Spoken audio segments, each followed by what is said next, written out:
Hi, this is CT Mitchell, and today I'm putting up a little video in around what I think are the best three cozy mystery authors currently out there in the market in 2020. Cozy mysteries is something that I got interested in about 5 years ago when I first started writing mystery novels. I used to be a member of a writing group that was online, and inside that group there were a number of people who wrote cozy mysteries, and in particular there were some of them who were extremely famous within that genre, and it got me interested to start writing. And now I'm probably somewhere in the vicinity of 17 to 20 books later in that particular genre. And when I was moseying around here on YouTube only a few days ago, I noticed there were a number of other people, either reviewers or bloggers or even authors themselves, who were putting up their thoughts about what they thought were the best cozy mysteries currently out there in the marketplace. And I've got to give kudos out to people like Courtainistic, The Book Castle, Literature Reads, and also the reviewer there, Miranda Mills, because they've really built a fabulous websites in around those. And I'm going to put links to each and every one of those people back into the comment section here on my blog. But it got me thinking, what were the main, people who influenced me, or the ones that I really did enjoy. And of course, I have to start off by saying the first person that I really got interested to start writing cozies, not so much reading, but writing the cozies, was a lady called Leighann Dobbs. And she was the person that was in my writing group. This is her work here. You might be able to see her stuff. As I said, I'll put a link about her books in there. She's very, very successful. When she first started writing, there was a lot of books in around that culinary cozy genre. So a lot of murders done by, cupcakes and whatever. Cats appeared quite well, and she still does a lot of animal type cozies in particular. She ventured off at some stage there and did a few witchery type cozies as well.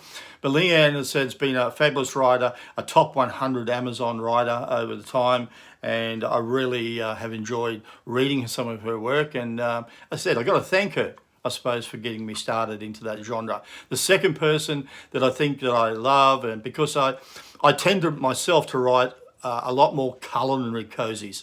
I'm a bit of a foodie. I always have a bit of a weight battle going up and down with what I eat, and cakes and cupcakes in particular are my little weakness.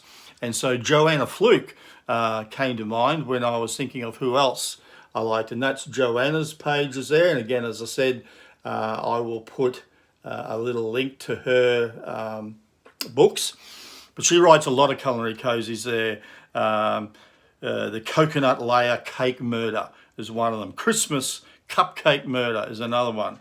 The Chocolate Cream Pie Murder is another one. So you get the theme with Joanna's work, that she's often talking a lot about food and cupcakes, and she's not maybe necessarily good for your waistline, but she's good for a nice little read. Of course, we've got to go back and acknowledge the biggest influence of mystery in the world, which was Agatha Christie. And Agatha Christie also had a couple of great cozy mystery characters in Miss Marple and Hercule Poirot.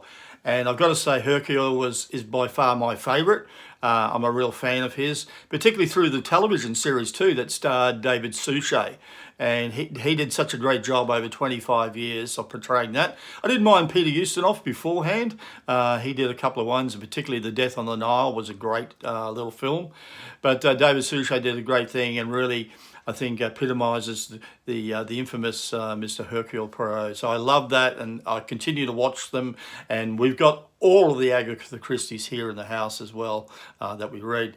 So they got to me that I would write, and if you're following any of my work, I write mystery books set in the northern New South Wales here in Australia, mainly around a beach setting. I have a traditional detective series called the Detective Jack Creed series, and they're set in and around Kingscliff and Cabarita Beach, and there's about 8 of them in the series, and I've got a couple of novels out on that particular series as well. But my cozy mysteries were born out of the fact that that area also has a number of quaint little cozy towns. and not far from Cabarita and Kingscliff. If you come inland a little bit, 45-minute drive or so, you end up at a place called Bangalow, and it was the birthplace for my series there about Lady Margaret Turnbull, which was a concept I got from thinking of a very famous Australian name, Turnbull, which was then running as our Prime Minister. Of course, I didn't want to link this sort of series directly to him, but Malcolm Turnbull was a successful businessman in his day, particularly in the .com era, and so I gave Lady Margaret Turnbull, albeit she be a widow, that sort of title of being ordained as a lady, and moving out from the UK back into Australia, setting up a cooking school just outside of Bangalow, and always sort of picking about and getting involved in cases where she probably shouldn't. But the local police are probably pretty thankful that she did.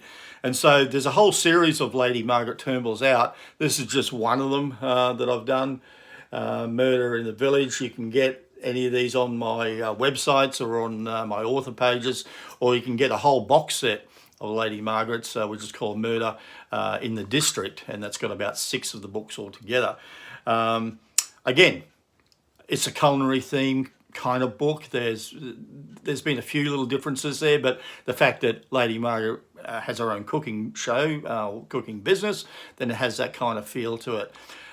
For somebody who's looking for a character who's a little bit younger, not so much of the grey hair set and whatever, I developed another young lady called Kate McKenzie. And Kate is a 30-something, runs a bakery in town, and does a lot of more external catering for events, weddings, that kind of thing. But for some reason, a lot of bad things seem to happen to Kate when she does cater. And again, she caters a lot of pastries, cupcakes and whatever.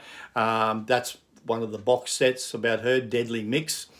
And Kate's always unfortunate. And it goes through a series. It's a bit of a...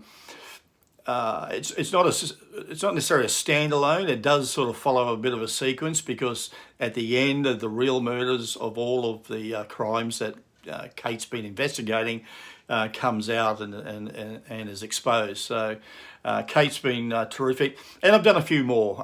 For those who like the Father Brown series on television, I have a Father Douglas, and he's been around doing a few things there. I have a decent sort of a book distribution outlet in India, and in order to tie in with my Indian readers, I created another amateur sleuth in the name of Selena Sharma. So there's been a lot of varying cozies made. I absolutely love it, and I think at the moment, as I said, Leighann Dobbs, Joanne Fluke, Stacey Alabaster, Meredith Potts. There's a whole stack of authors out there who are really at the forefront of cozy mystery writing. I'm going to put a link into there.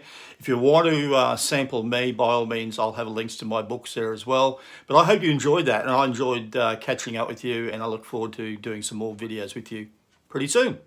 You have a great day. Bye for now.